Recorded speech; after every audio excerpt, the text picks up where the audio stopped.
நமச்சிவாய வாழ்க. நாதன்தாள் வாழ்க. இமைப்பொழுதும் என் நெஞ்சில் நீங்காதான் தாழ் வாழ்க. வாழ்க வளமுடன். அனைவருக்கும் இனிய வணக்கங்கள். நாம் இந்த பதிவில் வாக்கிய பஞ்சாங்கத்தின்படி பயிற்சியாகும் சனி பகவானால் உங்கள் வாழ்வில் உண்டாகும் நற்பலன்கள் என்ன என்பதனை பற்றியும், கெடுபலன்கள் ஏற்படுமாயின் ராசிக்காரர்கள் செய்ய வேண்டிய பரிகாரம் என்ன, வழிபட வேண்டிய தெய்வம் யார் என்பதனை பற்றியும் விரிவாக காண்போம். 9 கிரகங்களுமே குறிப்பிட்ட கால இடைவெளியில் நகரக்கூடியவைதான். ஆனாலும் சில கிரகங்களின் பெயர்ச்சி மட்டுமே பெரும் தாக்கத்தை ஏற்படுத்தக்கூடியது என்பதால் அவை மட்டுமே பிரதானமாக பார்க்கப்படுதுங்க. அந்த வகையில் இந்த விசுவாச வருஷத்தில் வாக்கிய பஞ்சாங்கத்தின்படி சனி பகவான் மாசி மாதம் 22ஆம் தேதி, அதாவது 6/3/2026 அன்று வெள்ளிக்கிழமை, பூரட்டாதி நட்சத்திரம் 3ஆம் பாதம் கும்பராசியில் இருந்து புரட்டாதி நட்சத்திரம் 4ஆம் பாதம் மீனராசிக்கு காலை 8:26 மணிக்கு பயிற்சி ஆகிறாருங்க. இந்த பயிற்சியில் மகர ராசிக்கு முழுமையாக 7.5 சனி நீங்குதுங்க. கும்பத்துக்கு பாதச்சனி, அதாவது 7.5 சனியின் கடைசி சுற்று ஆரம்பமாகுதுங்க. அதே சமயம் மேசராசிக்கு 7.5 சனியின் தொடக்கமான விரயச்சனி ஆரம்பம் ஆகுதுங்க. இந்த சமயத்தில் தனுசுக்கு அஷ்டாஷ்டமம், சிம்மத்துக்கு அஷ்டமம், மீனத்துக்கு 7.5 சனியில் ஜென்மசனி காலகட்டம் தொடங்குதுங்க. இந்த சமயத்தில் கடகத்துக்கு 9ஆம் இடத்துல பாக்கிய சனியாகவும், துலாம் ராசிக்கு 6ஆம் இடத்துல ருண ரோக சத்துருஸ்தானத்தில் வரக்கூடிய அமைப்பும் ஏற்படுதுங்க. அவருடைய 3, 7, 10ஆம் பார்வைகள் முறையே ரிஷபம், கன்னி, தனுசு ராசிகளில் பதியுதுங்க. இப்போது சனி பகவான் செல்லும் மீனராசி அவருடைய நட்பு வீடுங்க. அதோட அடுத்து வரக்கூடிய குரு பெயர்ச்சிக்கு பிறகு குரு பகவானின் 9ஆம் பார்வை மீனத்துல பதிய இருக்குங்க. இத்தகைய கிரக அமைப்புகள் மற்றும் சனி பகவான் மீனத்துல இருக்கக்கூடிய காலகட்டத்தில் ஏற்படக்கூடிய பிற கிரக பெயர்ச்சிகள் இப்படி எல்லாவற்றையும் கணக்கில் கொண்டே இந்த பலன்கள் தரப்பட்டிருக்கு. எந்த சமயத்திலும் நிதானம் தவறாமல் இருப்பது, நேர்மை, நியாயத்தை கடைபிடிப்பது, பெற்றோர் பெரியோரை மதிப்பது, இயற்கையை பேணி காப்பது, அவரவர் குல முறைப்படியான தெய்வ வழிபாடுகளை செய்வது, இதெல்லாம் எல்லோருக்குமே பொதுவான பரிகாரங்கள் ஆகும். உழைப்பு, நேர்மை, உடற்பயிற்சி, நல்ல எண்ணம், பக்தி மார்க்கம், இப்படி இருக்கிறவங்க யாரா இருந்தாலும் அவங்களுக்கு சனி பகவான் எப்போதும் நல்லதையே செய்வாருங்க. நடைபெறும் இந்த சனி பயிற்சியில் உங்கள் வாழ்வில் வளமும் நலமும் செல்வ செழிப்பும் பெற்று வாழ்வில் உயரிய நிலையை அடைய எல்லாம் வல்ல எம்பெருமானை வேண்டி விரும்பி கேட்டுக்கொள்கிறேன். துலாம் ராசி அன்பர்களே, சனி பகவான் உங்கள் ராசிக்கு 4ஆம் வீட்டிற்கும் 5ஆம் வீட்டிற்கும் உரியவர். அவர் இப்போதைய பெயர்ச்சியில் உங்கள் ராசிக்கு 5ஆம் இடமான கும்பத்தில் இருந்து 6ஆம் வீடான மீனத்திற்கு செல்கிறார். 6ஆம் இடம் என்பது சத்ரு, ரோக, ரண, ருண ஸ்தானம்ங்க. இந்த இடத்துல சனி பகவான் அமர்ந்தாலும் அவர் இப்போதைய பெயர்ச்சியில் விபரீத ராஜயோகத்தையே தர இருக்கிறார்.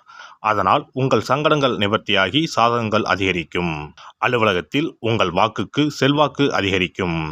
இந்த சமயத்தில் முன்பு இருந்ததை விட கவனமாக வார்த்தைகளை வெளிவிடணும். உடன் பணிபுரியும் யாரிடமும் வேண்டாத வாக்குவாதமும் வேண்டாம். சுறுசுறுப்பும் பொறுப்புணர்வும் உங்களுடையதாக இருந்தால் பதவி, இடமாற்றம், ஊதிய உயர்வுன்னு அத்தனையும் கைகூடும். புதிய பணி தேடுறவங்க அவசரத்தை தவிர்க்கணும். குடும்பத்தில் ஒற்றுமை அதிகரிக்கும்.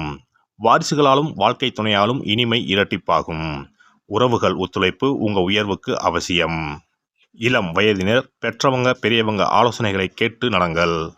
பணவரவு அதிகரிக்கும். வீடு மனை வாங்கும் யோகம் உண்டு. விலை உயர்ந்த ஆபரணங்களை பத்திரமா வச்சுக்குங்க. விடுபட்ட முன்னோர் கடன்களை செய்து முடிச்சா வீட்டில் நிம்மதி நிரந்தரமாகும். செய்யும் தொழிலில் லாபம் தொடர்ந்து வரும். புதிய ஒப்பந்தங்களை ஒரு முறைக்கு இருமுறை படித்து பார்த்து கையெழுத்திடுங்கள். குறுக்கு வழி ஆலோசனைகளுக்கு கனவிலும் இடம் தராதீர்கள். இவ்வாறாக இருந்தால் வளர்ச்சி பாதை தடைபடாமல் இருக்கும். அரசியல் துறையினருக்கு உயர்வுகள் பலவும் வரக்கூடியதாக உன்னதமான காலகட்டம் இதுவாகும். ஏற்றமும் மாற்றமும் ஏற்படும். இந்த சமயத்தில் அடக்கமாக செயல்படுறது, வாக்குல கவனமாக இருக்கிறது நல்லது. பெண்களுக்கு இதுவரைக்கும் மனதில் இருந்த குழப்பங்கள் நீங்கி நிம்மதியும் சந்தோஷமும் நிறையும். வாழ்க்கை துணைவரோடு ஏற்பட்டிருந்த மனக்கசப்பு மறையும். சின்ன சின்ன விஷயத்துக்கும் உணர்ச்சி வசப்படுவதை தவிர்த்தாலே உன்னதங்கள் நிலைக்கும். கலை, படைப்பு துறையினருக்கு வாய்ப்பு கனவுகள் நனவாக தொடங்கும். கல்வி கடன்கள் அலைச்சல் இல்லாமல் கிடைக்கும். பயணங்களில் உரிய பயணச்சீட்டுகள், பணம், உடைமைகளை பத்திரமாக பார்த்துக்கணும். உடன் வரும் யாரிடமும் குடும்ப ரகசியங்களை பகிர வேண்டாம். அலைபேசியில் பேசினாலும் வார்த்தைகளில் நிதானம் தேவை. உடல் நலத்தில் அலட்சியம் கூடாது. ஏற்கனவே இரத்த அழுத்த மாறுபாடு இருந்தால் உரிய மருந்துகளை தவறாமல் எடுத்துக்கொள்ளுங்கள். தலைவலி, தோல் நிற மாற்றம், அலர்ஜி, பூச்சிக்கடி தொல்லைகள் வரலாம். இந்த சனிப்பெயர்ச்சி காலகட்டத்தில் ஒரு முறை பட்டீஸ்வரம் சென்று துர்க்கையை வணங்குங்கள். வெள்ளிக்கிழமைகளில் புற்றுள்ள அம்மன் கோவிலுக்கு சென்று கும்பிடுங்கள். உங்கள் வாழ்க்கையில் புது மலர்ச்சி ஏற்படும். சிறப்பு தொகுப்பு: சனி பெயர்ச்சியால் ஏற்படும் பாதிப்புகளை சரி செய்யும் சக்திமிக்க 10 பரிகாரங்கள். சனி பகவானுக்கு உரிய சனிக்கிழமைகளில் விரதம் இருந்து அவரை வழிபடுவது மகத்தான பரிகாரமாகும். இந்த விரதத்தில் மதியம் ஒருவேளை மட்டும் உணவு உட்கொள்ள வேண்டும். இயலாதவர்கள் பழம் மற்றும் எளிய உணவுகளை ஏற்கலாம். சனிக்கிழமை அன்று காலையும் மாலையும் குளித்து சனி பகவானை தொழ வேண்டும். மாலை நேரத்தில் சூரிய அஸ்தமனம் அடைந்த பிறகு சிவாலயம் சென்று வழிபட வேண்டும். விநாயகரை முறைப்படி வணங்கி ஆலயம் வலம் வந்து மூலவர் அம்பாளை தரிசித்த பிறகு நவகிரகங்களை வலம் வந்து வணங்க வேண்டும். சனீஸ்வரரை வணங்கி சனி காயத்ரி மந்திரத்தை 18 முறை கூறி மனதார வழிபட வேண்டும். பின்னர் நல்லெண்ணெய் ஊற்றி 5 அகல் விளக்குகள் ஏற்றி வைத்து வழிபட வேண்டும். சனீஸ்வரர் தனி சன்னதியில் இருந்தால் அந்த சன்னதியின் முன் நல்லெண்ணெய் தீபங்கள் 5 ஏற்றி வைத்து வழிபடுவது விசேஷம்.